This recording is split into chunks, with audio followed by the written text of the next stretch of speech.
Hey guys, and welcome back to another breakdown video. I just shot a video where it was kind of different, but if you see it, it was the NXT July 27th review, 2016. If you've seen that, you'll notice it was a little different.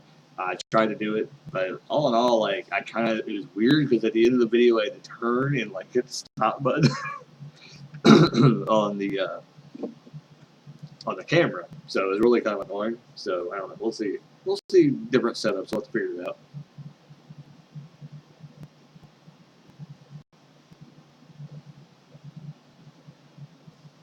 Right, look at myself. I thought there was like some kind of bug crawling on the ceiling. I was like, what the world is up there? I still don't know what is up there. Anyway, a lot of insects. This apartment complex is like out in the country. I don't know. And that weird light behind me, I almost want to say, I'm like God or something. There's like a light behind me or something. It's really weird. Is there a way to block that? Sort of right. There's not too bad. Okay, no. Anyway, that's a little better. Anyway, CWC Cruiserweight Classic 2016, Week 3. And I guess this is the best way to put it, Week 3 review. This was a really good week for Cruiserweight Classic, and I thought the first one was okay. The first one was pretty good. Second one was like kind of okay. Like I'm not a huge fan of last week, of Week 2, but Week 3, wow. What a setup.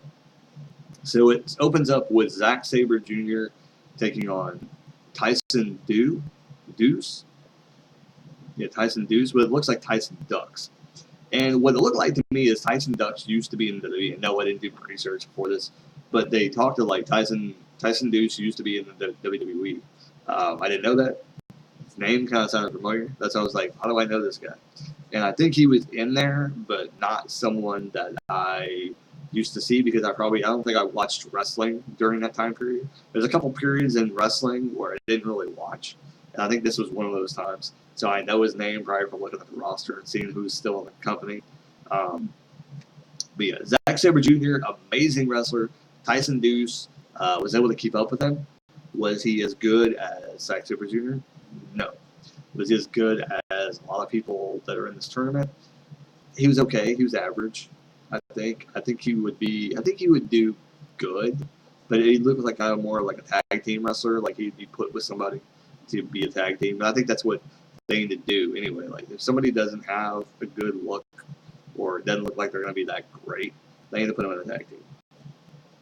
This is my opinion. Put them with somebody that they know is going to be a great single star down the road, but they just need time to get people to get behind them, babyface or heel, doesn't matter. But people to get to know the one character that they know is going to get over, and put somebody like this guy that probably is not going to get over, but they'll probably be around for a while. Because once this character is over, they'll probably be a jobber or a mid-carder for the company later on, or be a part of another tag team down the road when somebody else is coming up. That's going to be a big star, but they want to put them with somebody. Anyway, Zack Sabre. It looks like a random hair. What's going on, man? It's a weird video. Anyway, Zack Sabre, the hair. It's like, what in the world? I'm going to have to go trim that when I get done. Goatee's getting all crazy. Anyway, Zack Sabre Jr. Gets the win here. Yeah, it was a really great match. I mean, if this is what we're going to get from the new cruiserweights coming up to the main roster, this may be the best cruiserweight division since WCW. And that's a tall order, stating that we never really had a great WCW cruiserweight division. So for it to be better than WCW, it could be, because Zack Sabre Jr. put on a hell of a match here. Ended with some kind of odd moves, a submission move. It seriously looked like he was an octopus. And he was like grabbing arms and limbs and hooking them up, and then they ended up on the ground, and then he couldn't tap out physically, so he had to verbally give a tap out. It was really, really cool. I can't wait to see Zack Sabre Jr. on the main roster. On the main roster, because he is going to get, if they don't sign him, WWE is really stupid.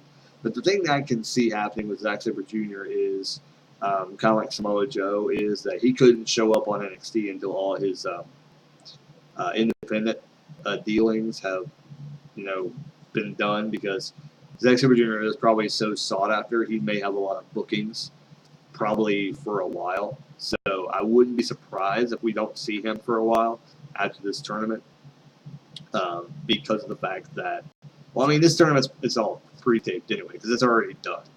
If you didn't know that, I think I said that in another video. Like, you look on Wikipedia, just if you don't want to spoil it, don't look on Wikipedia about these wrestlers, because it will tell you things that you don't want to know, and that's why I stopped looking, because I figured it out. I was like, oh god, okay. But anyway, yeah, so Zack Sabre Jr. definitely can't wait to see him on the main roster, and WWE would be complete morons not to sign Zack Sabre Jr. after what he did in this match. Only imagine what he's going to do with Drew Gulak in the second round, which is where I'm going to go now. Drew Gulak took on Harv Sira, half of the Bollywood brothers, and I really didn't know what to expect about this match, because I'm like, okay, they could go either way here, because they were talking about Drew Gulak, and in my mind, I'm like, well, they could just try to make them both look strong. But in the end, Dragon Sleeper by Drew Gulak, didn't expect it at all. I expected the Sira brother to go over, and I kind of wonder if the other one's going to get jobbed out too. But in the end, they both get signed to NXT. That's what I'm thinking. I think some of these people, they probably lured them in with that and said, well, you're going to get signed anyway. This is just a tournament, probably to crown like a number one contender, and then we'll probably have like some kind of battle royal on Raw to crown the other number one contender to face. But I'm assuming the winner of this tournament is probably going to go directly to Monday Night Raw, and then probably a couple others will probably go there so they can kind of start their feuds, and then a couple others will probably go up afterwards. But I can assume, almost wonder if Zack Sabre Jr. will go there, Kota Ibushi will go up to Raw.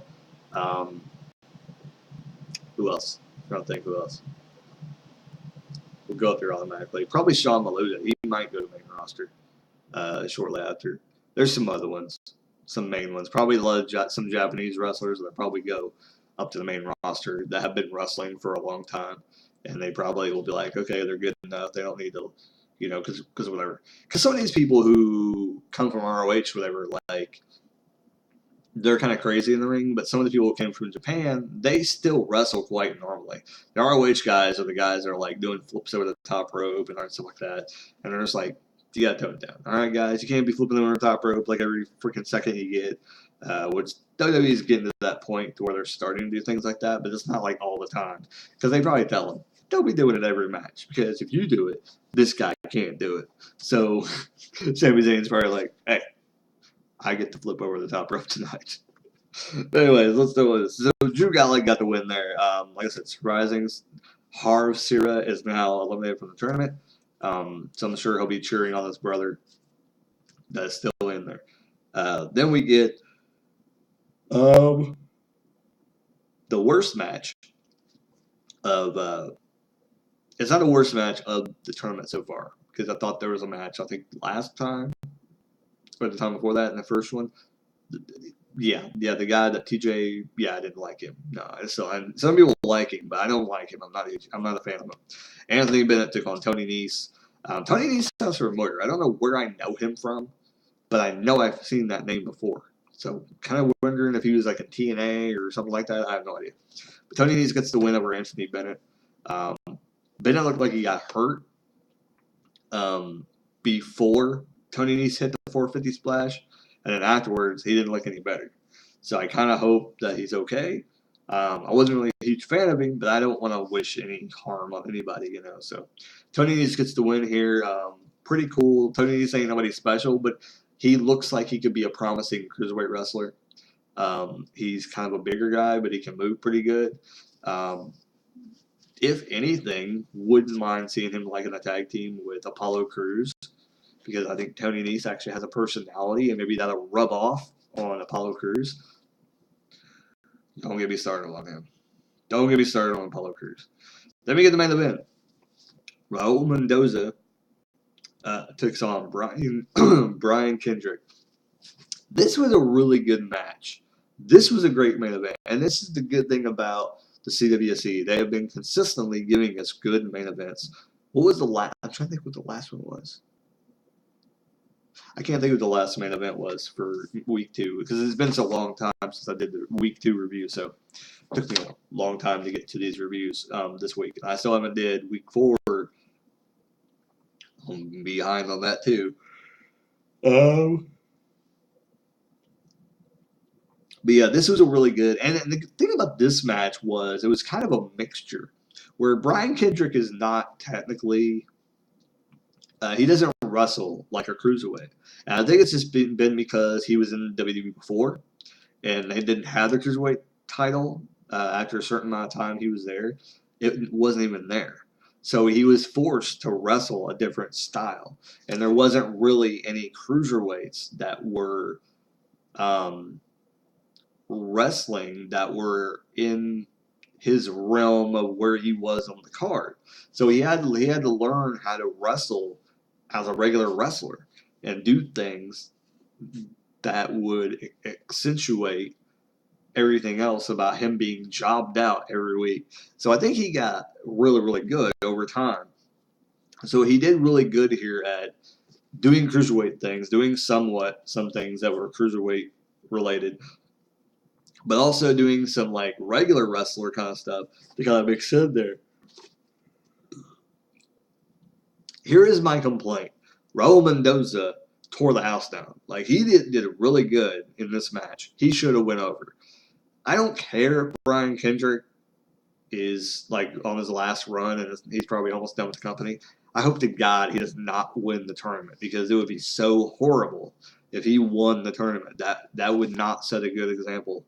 I can see him going far, but I think that once he hits somebody that's really super good, like a Zack Sabre Jr. or Kota Ibushi, if he ever meets them, he needs to be defeated because of the fact that a new era. And I think Raul Mendoza should have beat him, but he's getting a run in NXT. And just make sure that they know when he gets beat that he has signed an NXT contract and he will show up on NXT. Like, that's what they need to proceed because I don't think people really care. He looks weird, by the way, now. He looks a little bit odd. He looks kind of creepy in a way, but Brian Kendrick won with a weird move, too. It's called the bully choke. I don't understand what that means. I don't know. It looks like just a chokehold. So I don't understand what this kind of thing is. Like, Taz had this move, some kind of choke move that Samoa Joe has. But Joe has it now, and now it's legal. Now Brian Kendrick has this, which is basically a choke, and it's legal. Like, I don't understand. Unless they're doing this on purpose, and he has another move set up, and when he's brought up, they'll probably do this, and there'll be a storyline, and then it'll get banned, and it's something to work with. I don't know. I think it was dumb. But I will point this out. During the match, Mendoza went up for a coast-to-coast, and everybody knew what he was doing because Kendrick was on the other opposite side of the ring, and he went up to the top rope, and everybody stood up in the area in Full Sail. They stood up because they knew what he was going to do, and they were really, really into it. I loved it. I liked that the crowd was getting into it, and it shows that the cruiserweights can tear the house down every single night, and they're going to steal the show. So it's going to take a lot. When they hit Monday Night Raw, Raw is going to have to go up to a whole new level because the cruiserweights are going to tear the house down every single night. Every week is going to be a cruiserweight moment because Raw is going to have to top that.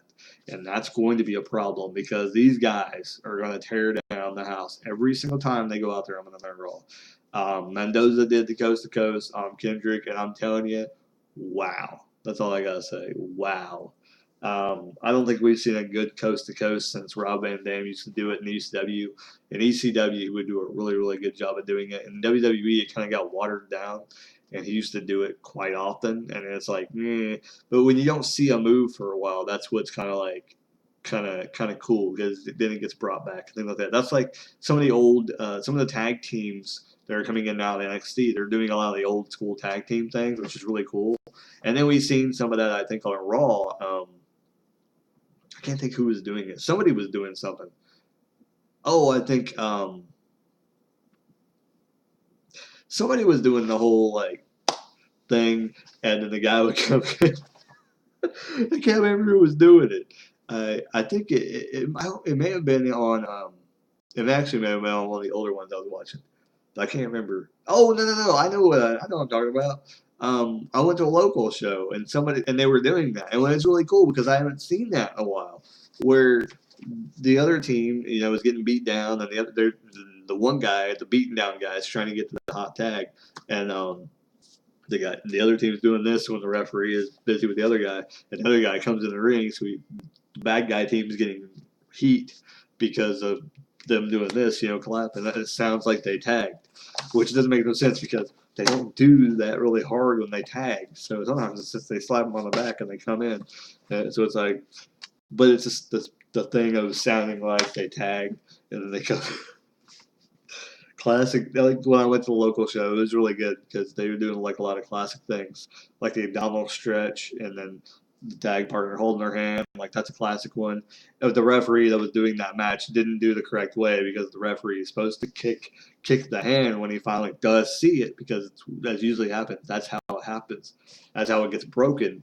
The referee will see them doing it, and then he's supposed to kick the hand and the other guy's supposed to toss the guy out of the thing. It didn't work. It didn't happen. It should have happened. It was probably a spot that probably he could have they could have done. But I don't think that ref's like very like secure with himself yet in the local thing I go through. But anyway, pretty good week for CWC. I enjoyed it. I enjoyed it a lot. But like I said, a lot of classic wrestling, a lot of cruiserweight, a lot of technical wrestling this week, which is really cool. I loved Dean Malenko back in the day. I liked him too. Chris Benoit, I liked that they wrestled back in the day, and and when they always mixed with Billy Kidman and Rey Mysterio, it was always classic matches. And Juventud Guerrero later on would face Dean and Eddie and stuff like that, and you would see the technical wrestling get mixed in with the cruiserweight. And it's always a good combination of that, And now we even got luchadors getting thrown in there, so now it's just like really awesome that we're starting to see all these kind of light heavyweight division type kind of wrestlers being thrown together from all different countries. So it's really, really cool. And I think the landscape of Monday Night Raw will definitely change once they hit that show. With that being said, like, comment, subscribe, and as always, keep rocking and keep watching wrestling.